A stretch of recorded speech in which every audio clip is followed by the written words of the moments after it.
साहूकार के 7 बेटे और एक बेटी थी। सभी बेटों और बेटी का विवाह हो चुका था। विवाह के पश्चात बेटी पियर आई हुई थी। कार्तिक महीना था, करवा चौथ आई।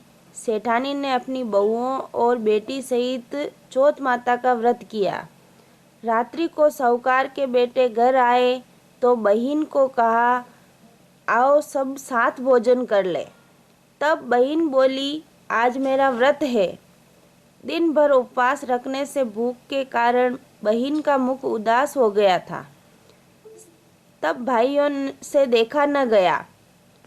एक भाई ने दीपक लिया, एक ने छलनी और डूंगर पर चढ़ पेड़ के पीछे से छलनी में दीपक से रोशनी करी तो चौथ का चंद्रमा लगने लगा।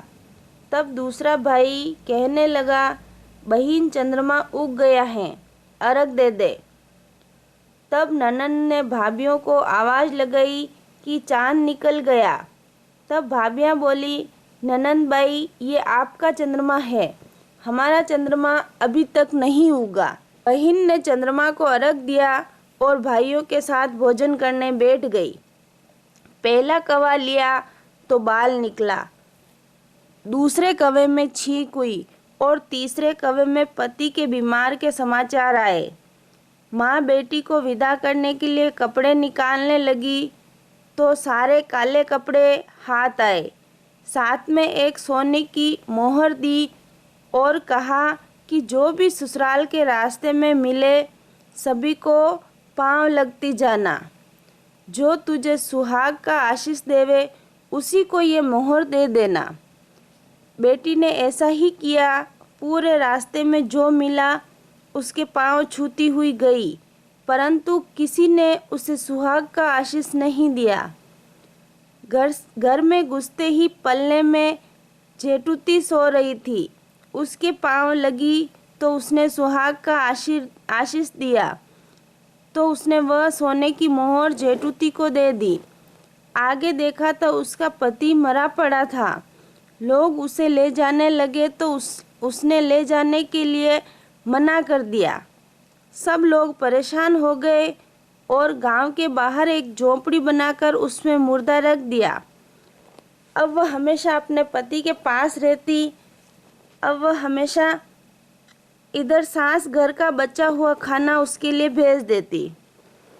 मंगसर का महीना आया, चौथ माता आई तो चौथ माता के पैर पड़ी, हे चौथ माता मेरे सुहाग की रक्षा करो।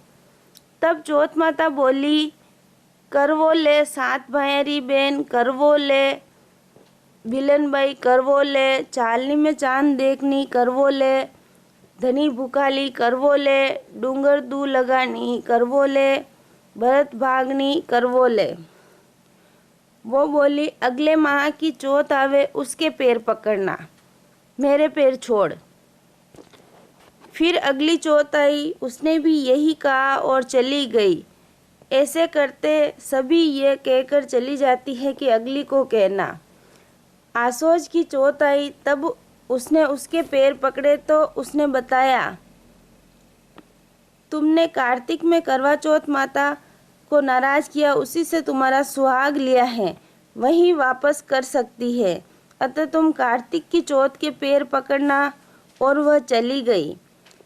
जब कार्तिक की चौथ आई तो गुस्से से विकराल रूप में बोली, करवो ले 7 भाइयाँ की बहन, 7 भाइयाँ की बहन करवो ले, बिलन बाई करवो ले, घनी भूखाली करवो ले, चालनी में चांद देखनी करवो ले, डूंगर दूर लगावनी करवो ले, भरत भागनी करवो ले।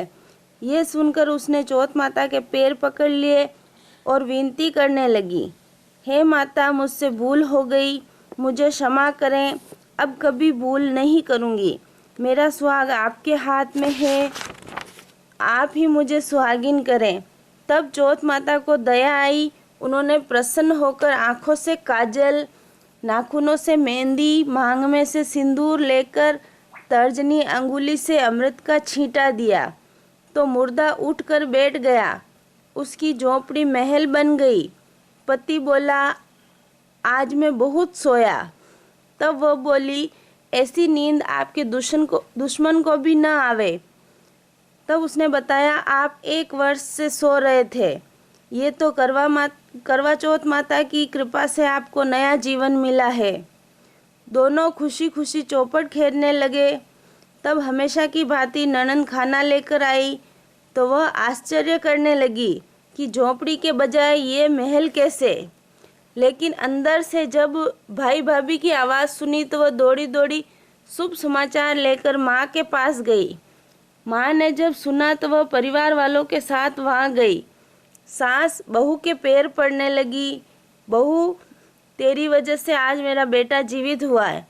तब बहू बोली, सासू जी आप मेरे नहीं, चौथ माता विनायक जी के पैर पड़ो, उन्होंने ही मेरा सुहाग वापस लौटाया है। उन्हीं की कृपा से हमें सब कुछ मिला है।